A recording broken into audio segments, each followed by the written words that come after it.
मी माऊली कराडे, भावी आमदार, पदवीधर मतदारसंघ पुणे विभाग या ठिकाणी माझे शेतकरी बांधव कांद्याची लोणार परिसरामध्ये आमच्या गावात लोणार या परिसरामध्ये कांद्याचं मोठं उत्पादन घेतलं जाते. तर 4-4 कुणास 2-2 कुणास 5-5 एकर कांदा असतात. या ठिकाणी आमचे बिराप्पा वाघमडे यांचं कांदा टाकत असताना या ठिकाणी त्यांचा बैल आणि त्यांचं सारं सोडणं अतिशय उत्कृष्ट काम या ठिकाणी चाललेलं आहे. तर असं या परिसरामध्ये आम्ही कांदा उत्पादन घेत आहे. या ठिकाणी कांद्याला चांगला हमीभाव मिळावा अशी मी सरकारकडे एक विनंती करतो.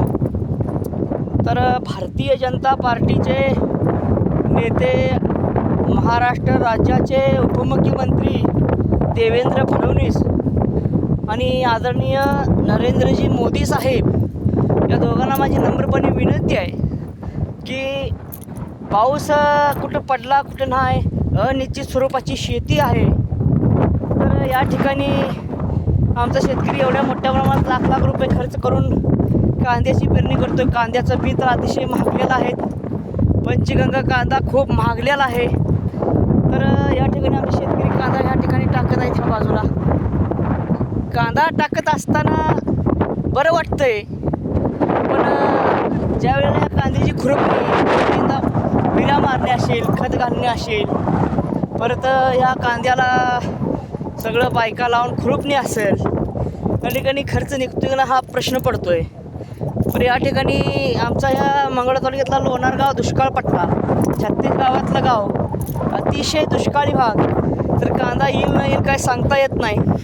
अशा पद्धतीनं आम्ही पाकिट आणून कांदा टाकत असतो. तर कांद्याला हमी भाव मिळाला पाहिजे, शेतकऱ्याचं नुकसान मिळालं पाहिजे. नाही कांदा आला तर त्यांचं जे काय शेतीसाठी लागणारं साहित्य, त्यासाठी जे खर्च आलेला आहे ते खर्च तर निदान हे तुकाराम वाघमडे आहेत आमचे, ते कांदा टाकायला पटायत आहेत आमच्या गावात. तर वाघमडे सुद्धा कांदा टाकायला पटायत आहेत. या ठिकाणी 5 एकर कांदा टाकून लागण होत आहे. पण येईल काय नाही येईल काय सांगता येत नाही. पण ईश्वरचरणी प्रार्थना आहे की ह्या कांद्याला हमी भाव मिळावा. थांबतो. धन्य. जय जवान जय किसान. धन्यवाद.